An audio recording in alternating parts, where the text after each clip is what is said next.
Yo, what's up? It's Jason Breakdown here with Breakdown Fitness.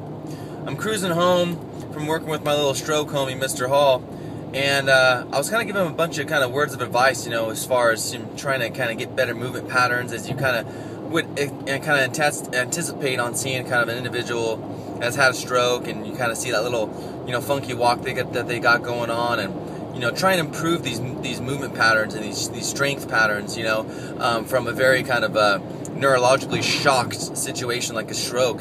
I gave him this fat lecture today about being on his feet all day long and working on these normal movement patterns that he's kind of used to and prone to, is all good and fancy, but there's this kind of complex that you have to realize that you must train, and that's the nervous system, and the ability to enhance that nervous system, to allow the nervous system to grow, is a whole different thing than improving the ability to take tension, on your legs and hips, etc. with a stroke. So, long story short, and where I'm getting at here is for everyone, training with resistance training and, trying to get themselves stronger, okay, generally speaking, it's not always about more and more resistance, going onto the movement, onto whatever you're doing, we have to learn to now create a big struggle, to create a neurological adaptation, and this is where a lot of people get into a funk, because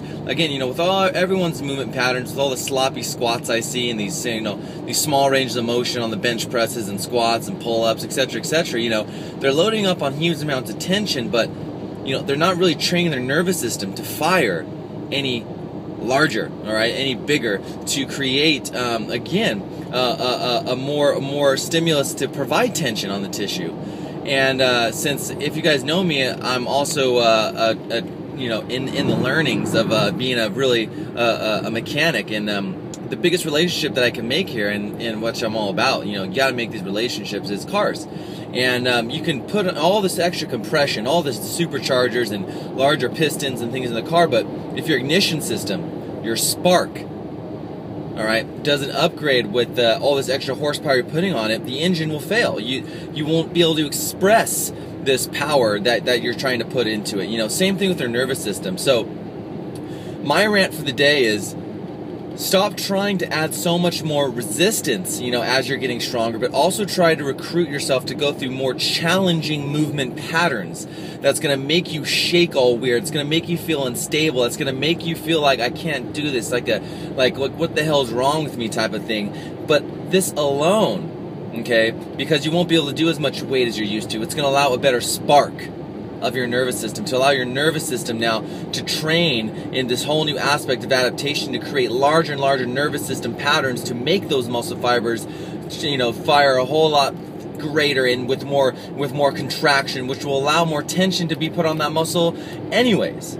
So now, that's like a big missing link, is, if we're trying to make greater contractions by adding more resistance, let's try and make greater contractions happen from actually recruiting larger and larger stimulus coming from the nervous system. So what I was working with him today is actually taking larger and larger steps. He got very, very comfortable at taking a lot of these kind of normal, smaller steps, and we're able to kind of go outside, walk down the street, get about 100, 200 steps into play. But when it comes into now taking big, long steps, now we've got to retrain ourselves. We're doing 10 at a time now, where he's feeling very unstable, where the legs kind of giving out on him a little bit. But now, because of this, his nervous system will be able to work harder and stronger in relationship to even with our strength training movements, for him to be able to recruit more and more tension even when we're working on our strength training principles. So, long story short, put yourself in funky positions every once in a while to train that nervous system to get stronger. That in turn will allow your muscles to gain more tension anyways. So again, nervous system, get in tune with it, all right? Get comfortable by getting uncomfortable. Jason Breakdown, holler.